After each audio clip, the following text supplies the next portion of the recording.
nice to have. Paul Dawson with Northern Power Systems. We're a small wind turbine manufacturer, 100 kilowatts. That's our primary product. We also have a licensing technology transfer for a utility scale turbine. There's a couple of things I'll say that haven't been said, a lot of good points. But the first that I think is an important piece is that as we look at and face the facts that there are many critics of the ITC and PTC out there, this structure could help us prepare for a post-ITC or PTC environment. And that's quite important. So that's the first point. Second point that's particularly salient to us as small wind turbine manufacturers is that the solar business has really done very well with putting together tax equity funds. Dave and Luke and others have done this. The small wind space has not been that successful, and there's a variety of reasons for that, but we struggle with that even more than the average solar investor. So finding ways for small investors to get into the small wind business, small medium wind, whatever you want to call it, is quite attractive. So applaud you for your efforts. So I'm Gabrielle Stebbins, Executive Director of Renewable Energy Vermont, the state trade association here in Vermont, representing 300 plus businesses, and many thanks for all the support. And Jeff, if you have some extra money, you gotta watch out for that. I can't tell you how much time Renewable Energy Vermont has spent either at the State House talking about this discrepancies and the lack of level playing field, either regarding subsidies or regarding tax venues, you name it. And one of our major messages repeatedly is, can we just level the playing field? Right. And that is something that I think frequently does receive broad bipartisan support. And particularly as we enter into a financial era where we're going to see probably more and more constriction of federal and state tax dollars, either because of FEMA requirements or whatnot, to look for new opportunities such as this that frees up capital mobilization, but also similarly in Vermont with just 600,000 plus Vermonters, of which 66% of them support renewable energy. They want to be part of this, and they don't know how to. Right. So to the extent that we can connect those dots, and either for farm methane or for food waste or solar or wind or bio, you name it, it's the way we need to go for jobs. It's also the way we need to go for energy security, and it's the way we need to go to really achieve economic security in the long run. Represents an immense amount of energy and talent, everything from the financing to the actual manufacturing, to the installation, to the marketing. And in order for that to work, and it's essentially private market efforts that are all represented here. The word scalability is really the challenge, and that's where public policy really makes a difference. Net metering has been a public policy that has made a huge difference without costing taxpayers money. The financing rules obviously are another one. Because one of the things for a small investor, they can't be figuring out which project is the right project. So you have folks like you whose job it is to try to put together a package of projects that your due diligence suggests are going to be a decent investment. And then, I have $1,000 that Jeff does, and we have confidence in you, and we put it into that MLP. I mean, that's essentially what we're talking about. So, as I sit and listen to everybody here, and it's all such a private market approach that I get somewhat optimistic about our prospects in Washington.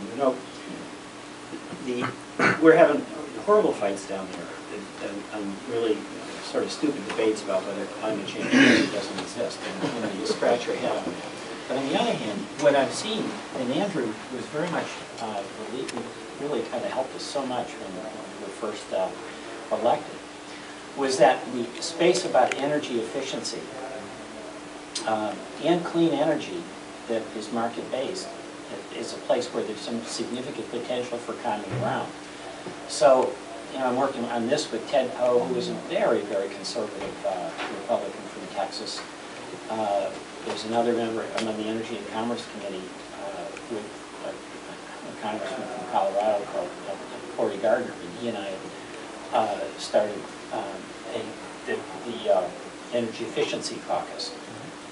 He's been designated by Speaker Boehner to be their quote point person.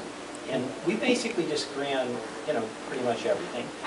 But we agree on this, all right? And he would be very comfortable sitting next to me, listening to everything that you all are saying. Because it essentially fits within, I think, that framework where it's local jobs. There is an emphasis here on the private economy. And there's you know, as bad as Washington is, what's starting, in my view, to happen, the election I think made a difference, is there's a recognition that there's got to be, we got to actually have something to show for our town now. Because a lot of the people are being asked the same question that Vermonters asked me in this last election. Peter, why don't you guys get together and get something done? And I was talking to a guy named Steve Womack from Arkansas, very conservative, very decent guy. But I said, Steve, in your election, what was the big issue? And in conservative Arkansas, his district, everyone was saying, Steve, why don't you guys get together and get something done? So there's a certain unity here. And at a certain point, even members of Congress can get embarrassed about, you know, technology. So, but what we need in order to move ahead on that are practical ideas where there's been some demonstrated success. And that's what's represented here in this room. So I have some, you know, some optimism that we can make progress here. Yeah. A question on, actually you're doing on master limited partnerships. I guess one of the concerns that I've had is that master limited partnership structure typically, like many financing structures, benefits from scale, right? Right. The bigger you are, the better it works. And when I hear Paul's comment on trying to find ways to do financing for smaller wind projects, or Jeff talking about how can, you know, there be a way to finance smaller projects. One of my concerns is that the master limited partnership opportunity, if you were to just duplicate what's happening in the oil and gas world in renewables, and I think that is a logical expectation of what might happen if this passes. You know, I guess, is there ways that we can make this so that it can actually work at a smaller scale, so you don't need to do a $50 or $100 million fund with all the public securities regulation? Let me ask the finance guys. I mean, you know, I don't know if you have an answer to that question. I mean, there are already some folks out there right now who are raising private MLPs that won't be at that $100, $200 million scale, but they are looking to deploy. I know a couple of groups are raising funds this fall. I mean, one could say that the same opportunity maybe exists in Vermont to do a Vermont-sized MLP akin to what we're doing with our tax equity fund, a Vermont-sized tax equity fund that's targeted and focused on a geographic sector where the investors, one hopes, are from the same geographic sector and better understand the risk profiles, and it's... But that's a design issue that folks in your line of work would have to contend with, right? But you can't even try to deal with the practical implementation issues until you have the legal structure that allows you to do it. Right. Very true. Right, so I mean, there's two issues on scale. One is, if somebody wants to put $1,000 into they have any place they can do it. Right now, the answer is essentially no. Then number two is you have this master limited partnerships that's set up, and it's going to have an incentive to try to go where there's going to be a return in this space. And will you have the ability of, let's say, a group, Green Lantern Capital, put together a package where a significant part of the portfolio is helping finance locally based solar projects or geothermal, and that's a business-oriented type of task where you have to figure it out, right? It's a valid question. I think there will always be the tendency to institutionalize these financing structures. The big MLPs that are formed will go after utility-scale projects. But I also think that there's a market for what we do. See, I do too. We've got to create the structure for it, because one of the things that's not even talked about is what are the advantages of locally produced energy, and what do you have to do public policy-wise to make that economically feasible? All right, and that means if you're a homeowner and you need financing, you put in a project. It might be geothermal, it might be solar. And how do you get the payback when you may be selling the house before you've had the payback? And then number two, do you have like a net metering policy so you can get it back on the grid? How does that work out? And these are all the kind of practical energy questions that are required to be answered if we want to get to having the potential for significantly increasing locally produced and renewable energy sources. And that's the part here that's so important. There's policy questions that have to be addressed. Because the status quo, everything from transmission to financing, obviously is weighted towards a fossil fuel universe. So how do we move away from that? And this is a very vivid example of the kind of things we need. And again, what I find fascinating here is just everything from financing to engineering to sales to implementation, is represented in this room. I think that's a piece of the uniqueness of Vermont, is that you can bring all of the parties. And, look at Georgia Mountain, where it's two Vermont businessmen, it's Merchants Bank, it's Burlington Electric, it's local jobs, and it keeps those energy dollars local. And it can happen. It's been demonstrated. I was just going to add that we've talked about sort of one side of the equation as either manufacturers, developers, inverted lease gymnasticsers.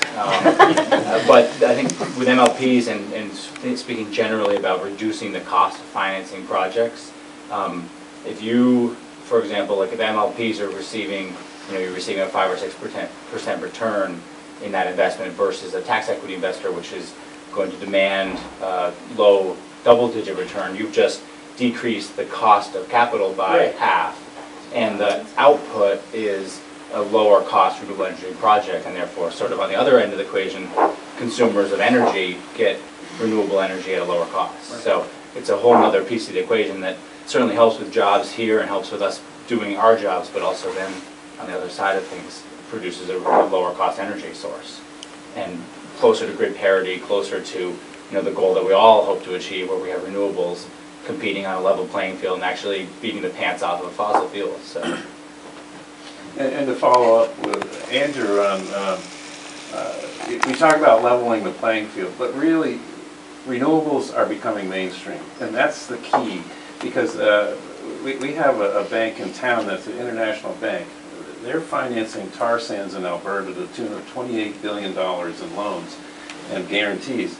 And the same bank wouldn't loan me money for a solar project because it wasn't mainstream enough. They were worried about their risk. And I said, where's your risk profile? You aren't looking at this very well. And putting a price on carbon has to come at some point. So there's a huge risk. And so we in Vermont, I think, what we're doing with the comprehensive energy plan, we have a target no other state has, 20% or 90% renewables by 2050. It's huge. We're talking about $30 to $40 billion worth of investment that has to be done. So we need vehicles like this. But it's one piece of the puzzle. We got to get a bunch of them. And it gets mainstreamed, and then we'll see the tide turn. So that the banks and all this other debt, all these other things will start turning toward us. Right.